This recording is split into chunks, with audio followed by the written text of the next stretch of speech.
Assalamualaikum warahmatullahi wabarakatuh. Bertemu kita dalam kuliah yang ke-20.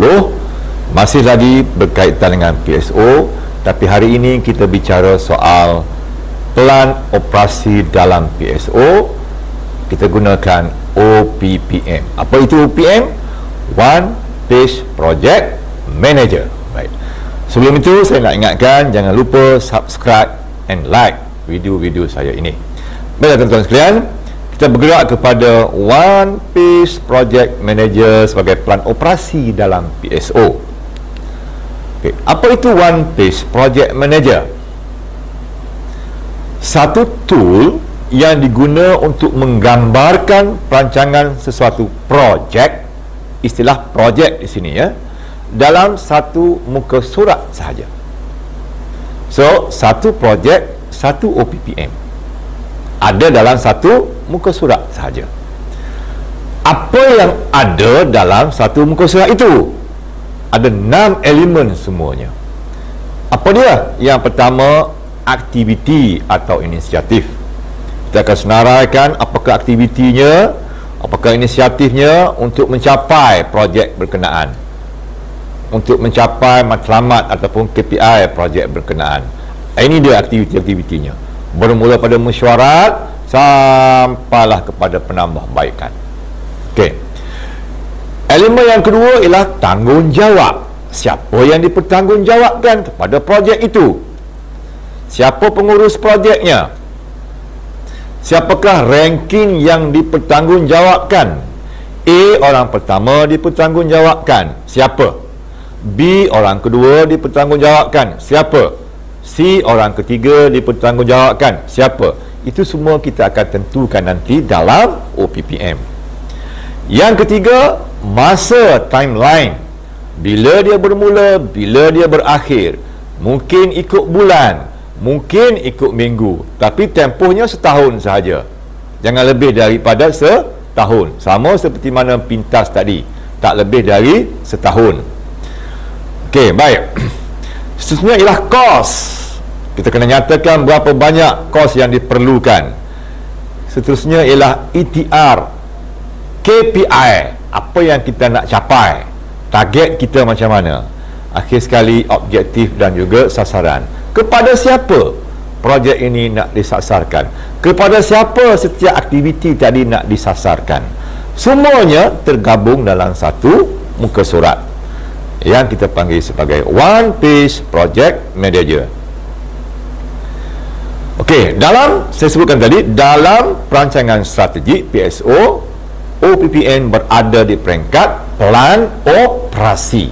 Kan ya? Dia pelan operasi. Baik. Apakah kelebihan OPPM? Apakah kelebihan dia? Okey. So, yang pertama, ia mudah dirujuk, diakses. Kerana OPPM merumuskan projek dalam satu muka surat ringkas yang mengandungi segala maklumat penting mengenai projek itu yang kita perlukan. So, kita tengok apa? Ada dalam satu muka surat saja. Nak tengok aktiviti dia, nak tengok KPI dia, nak tengok siapa bertanggungjawab, nak lihat kepada sasaran dia, kepada siapa dia ditujukan, nak melihat kosnya macam mana, semuanya ada dalam satu muka surat. Baik, kelebihan yang kedua, boleh digunakan sebagai alat untuk memantau, mengawal dan menilai status atau progres sesuatu projek itu. Kemajuan projek itu boleh kita kawal, boleh kita pantau dalam OPPM melalui bulatan-bulatan yang kita hitamkan. Kalau hitam penuh, itu maknanya sudah selesai. Kalau hitam separuh, belum selesai. Kalau belum hitam apa-apa, baru merancang, belum buat lagi. Jadi semua itu kita boleh lihat dalam satu muka surat sahaja. So, dia praktikal dan dia menjimatkan masa.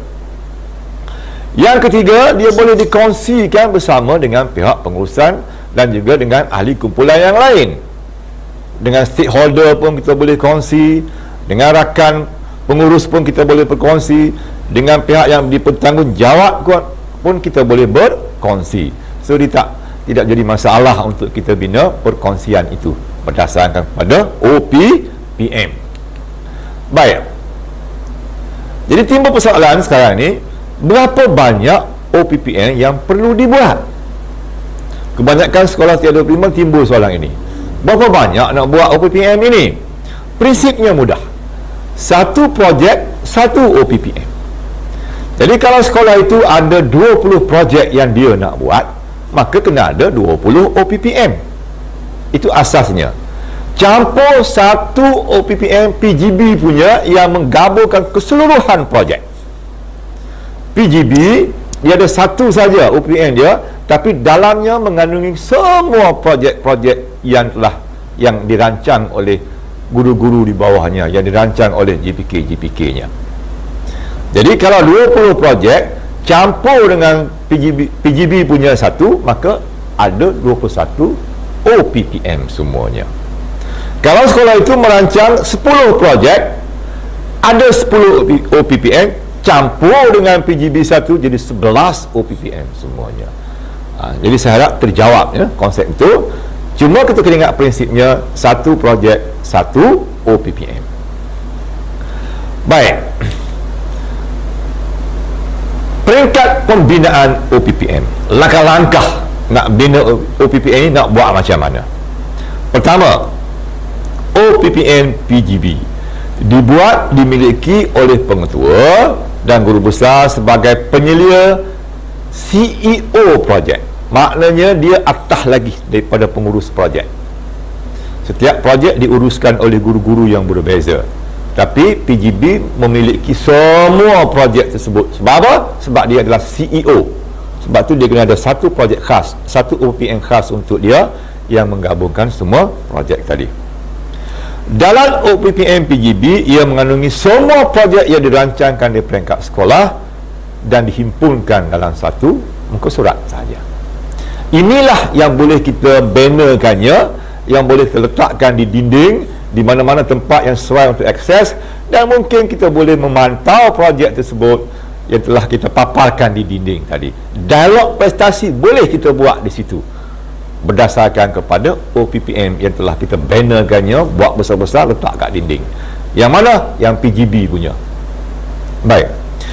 PGB bertindak sebagai penyelia, pemantau dan penilai semua projek yang diuruskan oleh GPK atau guru-guru di bawah bidang masing-masing.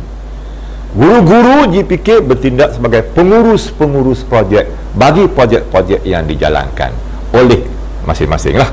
Okey. Baik, itu yang pertama. Yang kedua, OPPM, GPK dan guru-guru pula dimiliki oleh pengurus projek sama ada oleh GPK atau guru-guru yang dipertanggungjawabkan untuk mengurus projek tersebut. Misalnya, kalau dia GPK 1, mungkin dia uruskan dia GPK HAND, dia menguruskan projek Bina Insan. Dia GPK Koko, dia menguruskan projek memperkasakan soft skill murid. Dia sebagai guru kaunseling, dia menguruskan projek kaunseling di hatiku. Dia sebagai guru media, dia menguruskan projek digital learning. Jadi setiap projek tadi diuruskan oleh guru-guru yang berbeza sebagai pengurus projek, dan itulah OPPM yang dia kena buat berdasarkan projek yang diuruskannya itu. Okey, so merujuk kepada pelan operasi satu projek. Jika ada 10 projek yang ingin dilaksanakan, maka perlu ada 10 helai OPPM, pelan operasi. Satu projek, satu OPPM. Dan OPPM pelan operasi ini mestilah mengandungi PDCA, Plan, Do, Check, Action. Daripada mesyuarat, daripada menetapkan target, daripada membina jadual, itu plan. Kemudian apa nak buat, do. Kemudian bagaimana nak melihat, check. Kemudian penambahbaikan, action. So dalam satu muka surat itu mesti tergambar PDCA dalam bahagian aktiviti projek-projek tadi. Baik ya. Yang ketiga, minta maaf, 3 soalan asas untuk membina OPPM. Apakah soalan asas untuk kita bina OPPM ini? Yang pertama, apakah tujuan OPPM itu dibina? Tak lain tak bukan untuk mengawal selia projek yang dirancang. kita boleh gunakan OPPN sebagai alat untuk kawal selia projek. Yang kedua, siapakah pengurus projek? Projek ini siapa nak urus? Siapakah GPK atau guru yang dipertanggungjawabkan sebagai pengurus projek OPPN untuk menguruskan aktiviti inisiatif seperti mana yang dirancang? Siapakah guru yang akan dirankingkan pertanggungjawabannya? Kalau A tak ada, B-nya siapa? Kalau B tak ada, C-nya siapa? Di bawah kawalan pengurus berkenaan.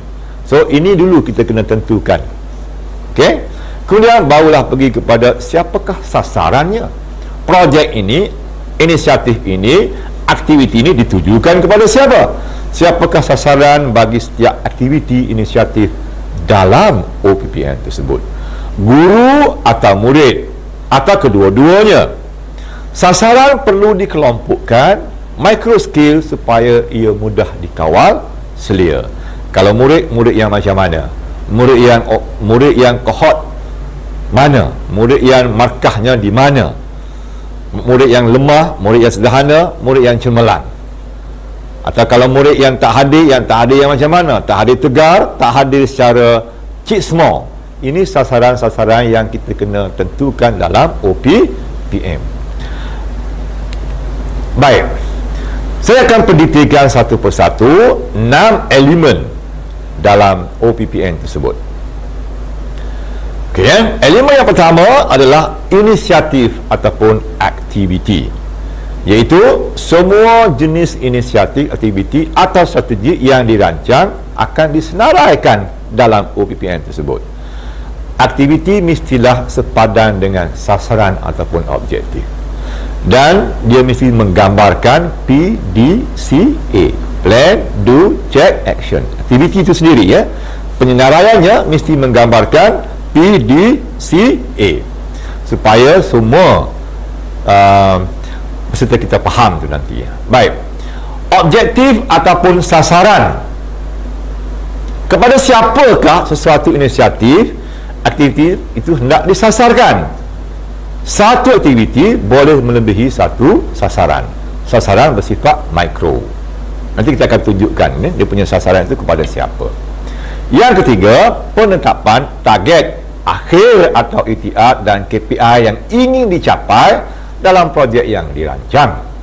Itiat KPI bersifat kuantitatif, boleh diukur, ataupun kualitatif, tapi mesti boleh diukur bagi setiap projek yang telah kita sasarkan itu.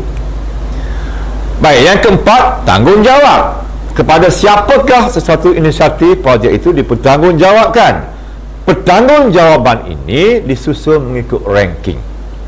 A, orang pertama dipertanggungjawabkan. Kalau tak ada A, B, orang kedua dipertanggungjawabkan. Kalau tak ada B, C, orang ketiga dipertanggungjawabkan, dan sebagainya. Yang kelima, bilakah sesuatu inisiatif aktiviti itu bermula dan berakhir? Timeline, ikut bulan. Di sini kita akan bulat-bulatkan, ya. Bulan apa yang kita nak buat, kita akan bulat-bulatkan. Kalau dah buat, boleh dihitangkan penuh. Kalau dibuat masih lagi belum selesai, mungkin dihitangkan separuh. Di sinilah kita akan gunakan sebagai medium kawalan. Yang keenam adalah kos ataupun kewangan. Inisiatif aktiviti perlu dinyatakan jumlah kos yang terlibat secara anggaran sahaja. Juga daripada mana sumber kewangan tersebut diperolehi. Juga kita boleh nyatakan dalam satu muka surat tadi, ya. Baik, seterusnya. Okey. Aktiviti yang dinyatakan, yang disenaraikan dalam OPN tadi mestilah bersifat PDCA, iaitu Plan, Do, Check and Action. Bermula dengan mesyuarat jawatankuasa sebagai plan, gerak kerja sebagai do, semakan sebagai check, hinggalah kepada penambahbaikan sebagai action. Mesti tergambar begitu, ya. Baik. Jika OPM pelan tindakan, ia merupakan himpunan aktiviti inisiatif dalam pelan operasi tersebut. Ini kalau di peringkat yang atas lah. Baik. Ini contohnya. Contoh aktiviti. Bermula dengan mesyuarat, task force GPS sekolah, menganalisis trend, Itu adalah plan.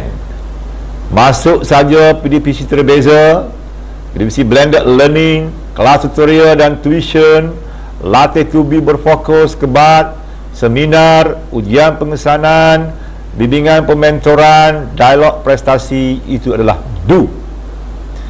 Penilaian impak projek itu adalah check, dan penambahbaikan adalah action. Ini tergambar dalam aktiviti. Pengurus projeknya, tuan pengetua sendiri. Nama projek itu adalah memperkasa GPS SPM sekolah.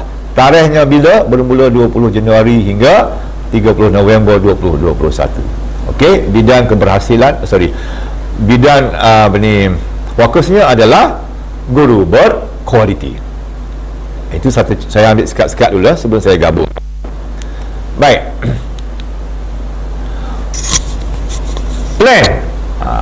Di peringkat plan ni kita nak isi apa? Peringkat perancangan apa nak buat. Antara aktivitinya ialah pembentukan jawatankuasa, pembinaan jadual kerja dan timeline, bila bermula, bila berakhir, penetapan target, sasaran, analisis data baseline TOV, menyenaraikan aktiviti yang perlu dibuat, dilaksanakan untuk mencapai objektif. Ini adalah peringkat plan. Peringkat do, peringkat pelaksanaan, bagaimana nak buat.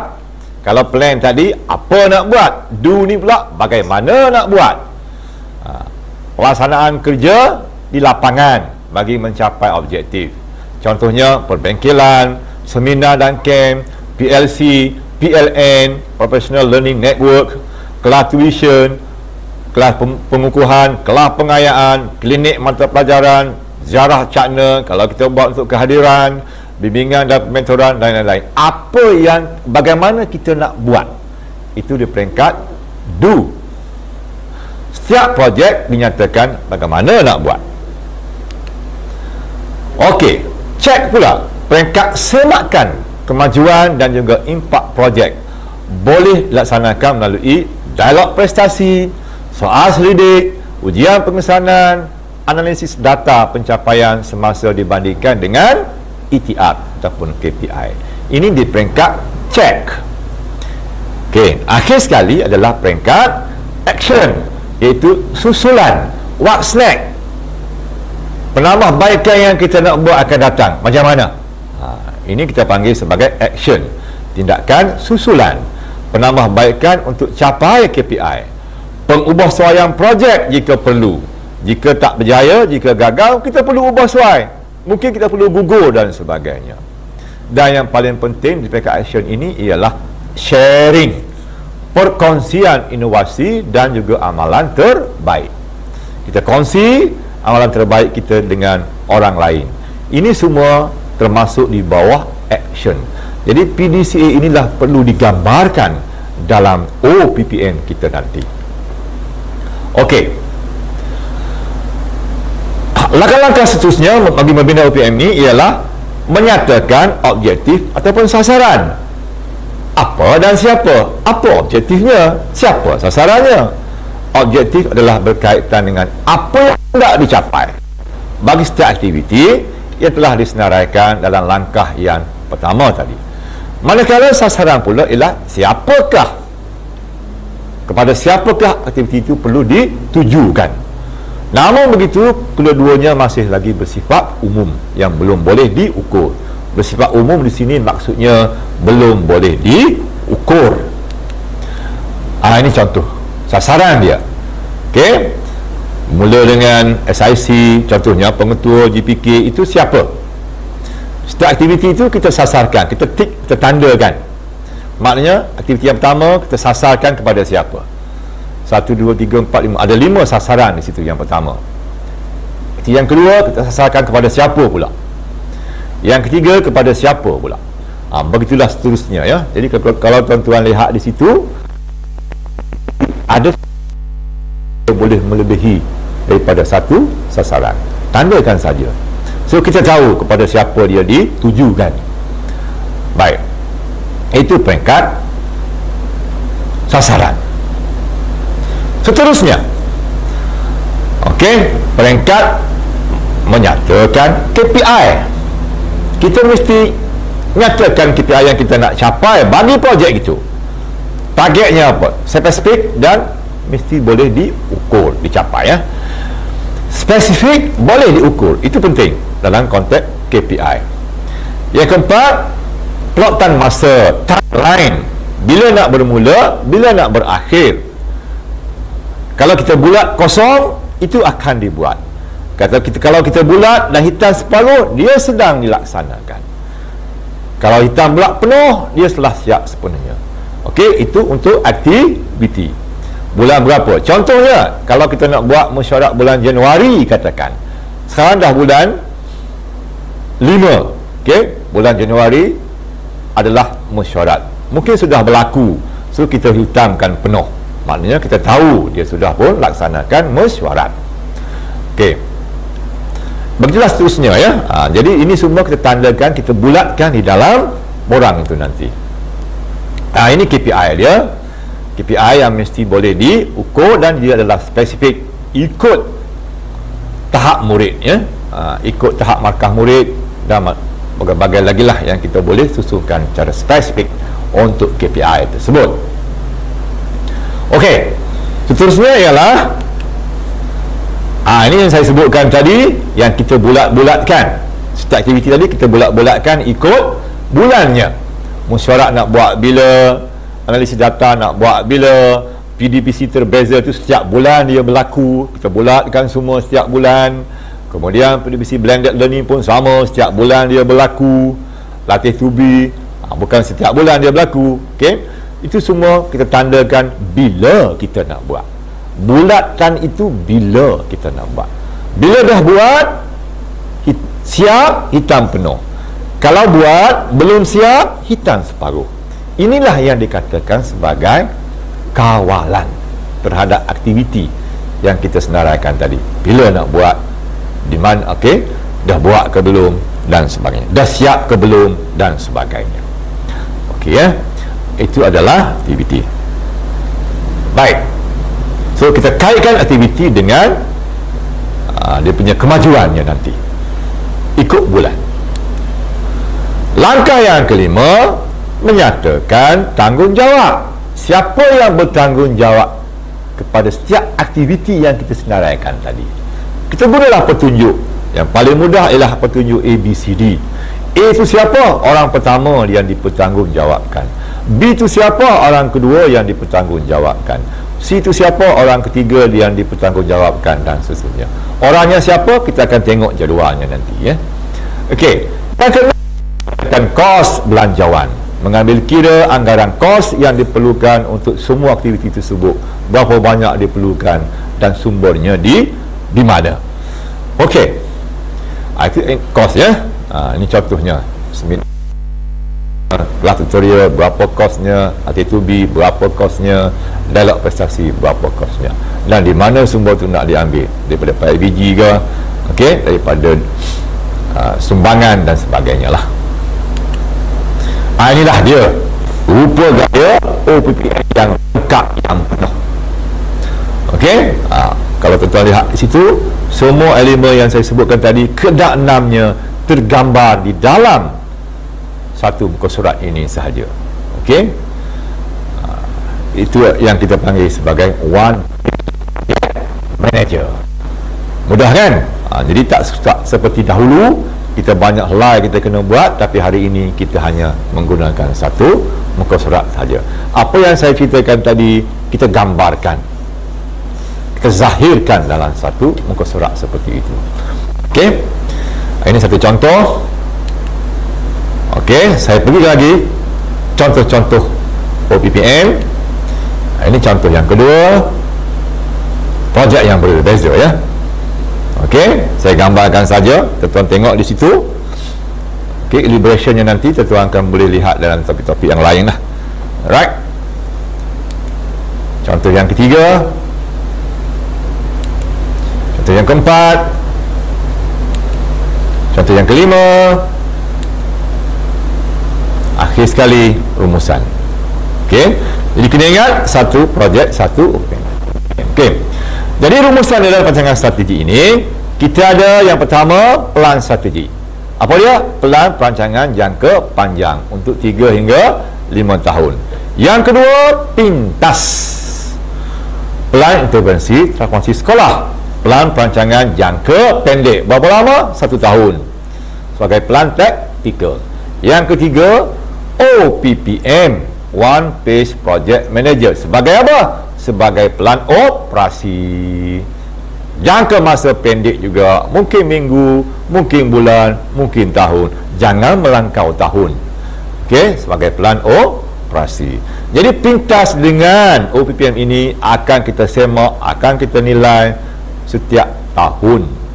Revise setiap tahun untuk kita meningkatkan, menambah baik dan sebagainya.